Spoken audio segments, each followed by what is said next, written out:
Felismar Manuel, nome civil, Niemanhuris Chité, nome purinho, natural da aldeia rural lá de Grisema, né, que o conceito de aldeia rural já é consequência do terceiro encontro das lideranças puri da Zona da Mata Mineira, que deram preferência para a criação das aldeias rurais, que recebeu o nome de Ambogoara, o nome comum, né?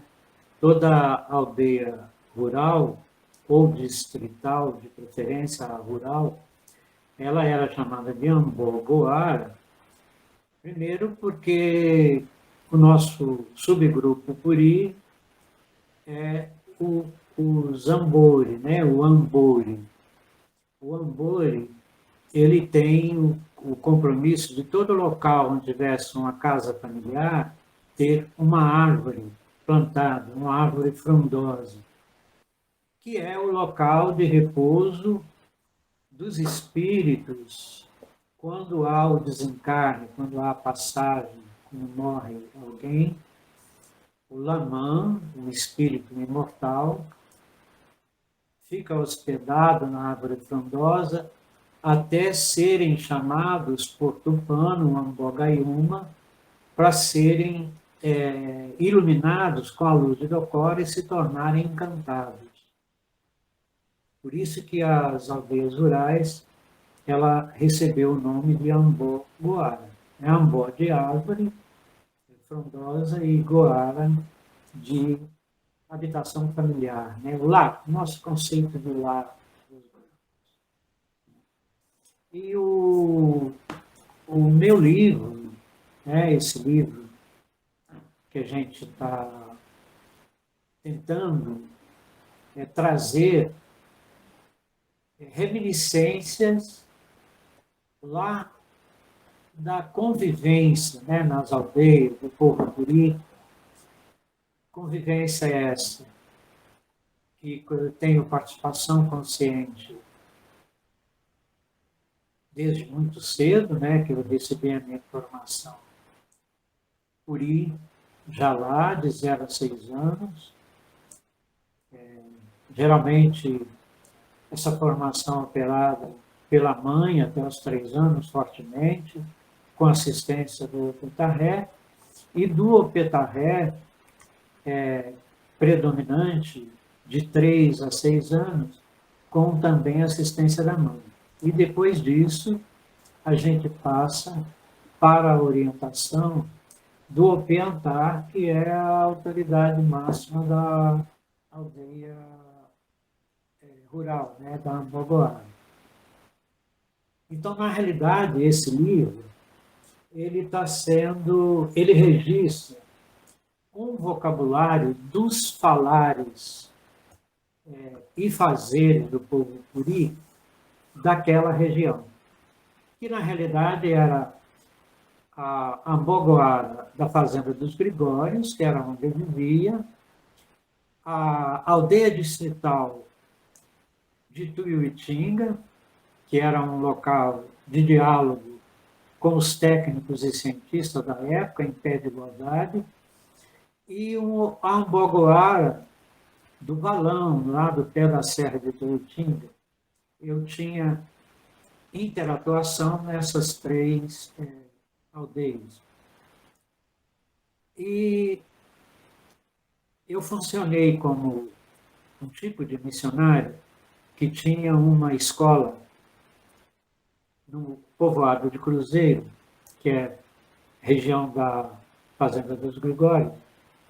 Eu montei uma escola missionária para atender filhos de puri e outras crianças pobres da região. E, principalmente essa escolinha, ela cuidava do aprender a ler, a escrever e a contar. E um dia da semana era dedicado ao artesanato puri, onde eu transmiti o artesanato próprio para as meninas e próprio para os meninos, sendo que isso era um costume da região.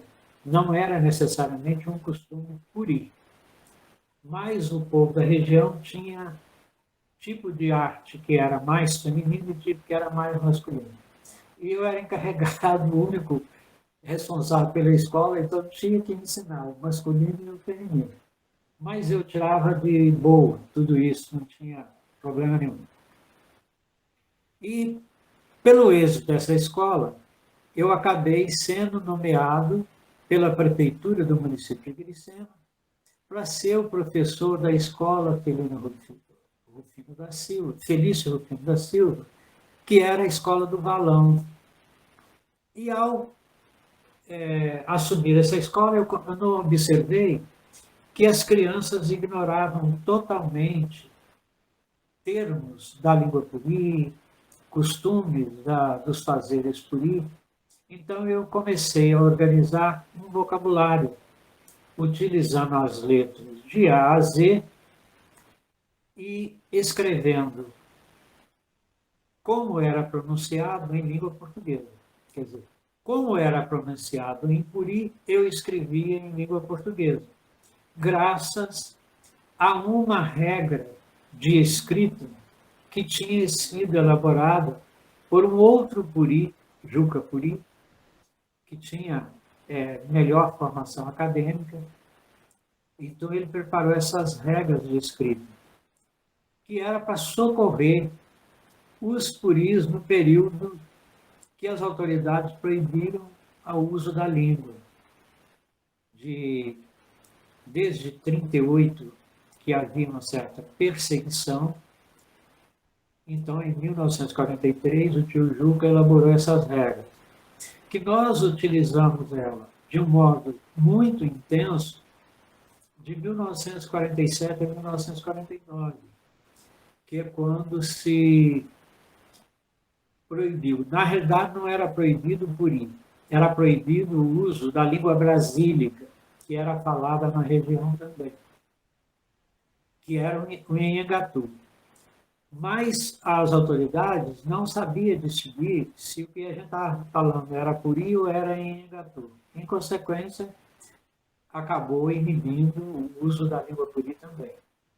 E durante esse período, nós escrevíamos os recados e bilhetes em língua puri, mas usando os recursos da língua portuguesa, né, como era pronunciado. E eu organizei o vocabulário para as crianças da escola, que era a minha intenção.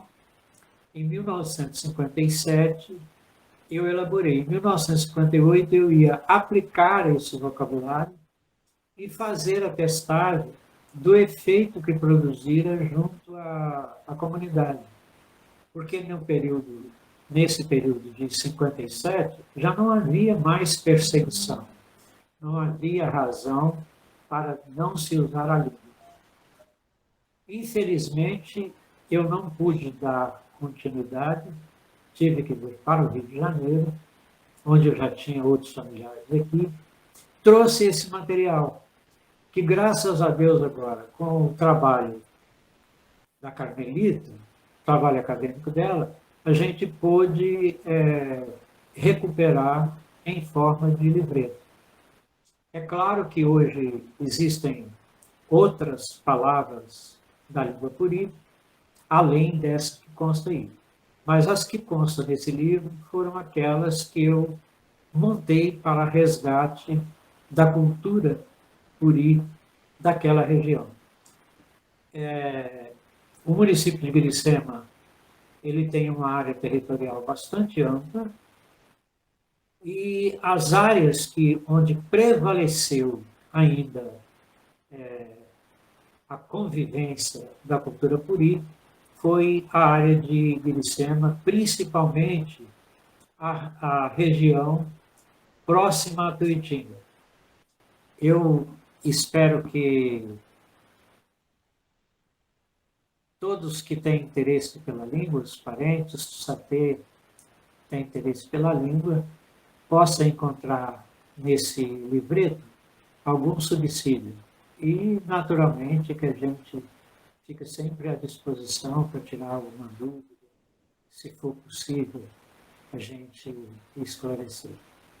Desejo de paz para todos vocês, de realização, como diz o povo puri, Tecuaraçu.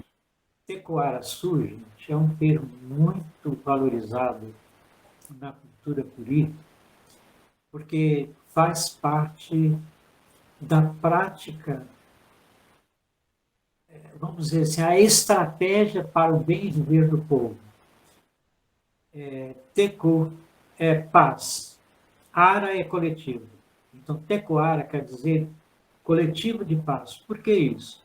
Porque o Puri acha que só há paz em um ecossistema quando todos os seres que ali vivem de modo harmonioso, né? De modo tranquilo. Então, a Tecoara-Sul significa paz plena em todos os ecossistemas onde vocês atuam. Essa paz dos ecossistemas é que gera o bem-estar na arte do bem viver.